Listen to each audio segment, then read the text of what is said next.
Hello मित्रांनो, network problem चॅनलमध्ये तुमचं स्वागत आहे. आज आपण 217वा नेटवर्क प्रॉब्लेम पाहणार आहोत.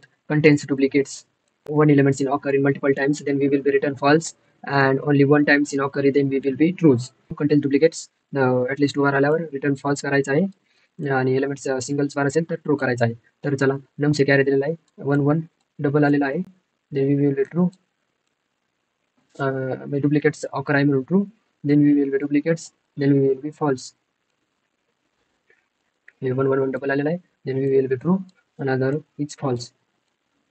तर चला कोड बघू. काय ॲरे सॉर्टेड करून घ्यायचा आहे. इनबिल फंक्शन आहे array dot sort. Array dot sort, ॲरेचं नाव नम्स. ॲरे सॉर्ट झालेला आहे. आता फॉर लूप लावायचा आहे. फॉर लूप चेक करण्यासाठी int I is equal to 0 पासून नाही, कारण फर्स्ट -1 वा एलिमेंट कम्पेअर करायचा ॲरे ऑफ 1 मध्ये, म्हणजे 1 पासून स्टार्ट करायचं.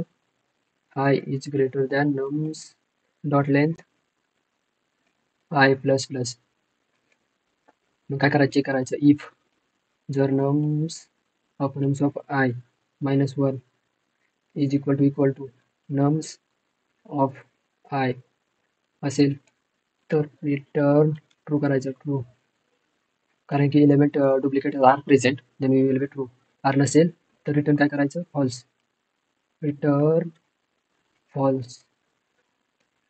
सेव्ह केलेला आहे, रन करू. तिन्ही केस ॲक्सेप्टेड झालेला आहे. Case 1, case 2, case 3. एक्सपेक्टेड होतं true true, false false, true true.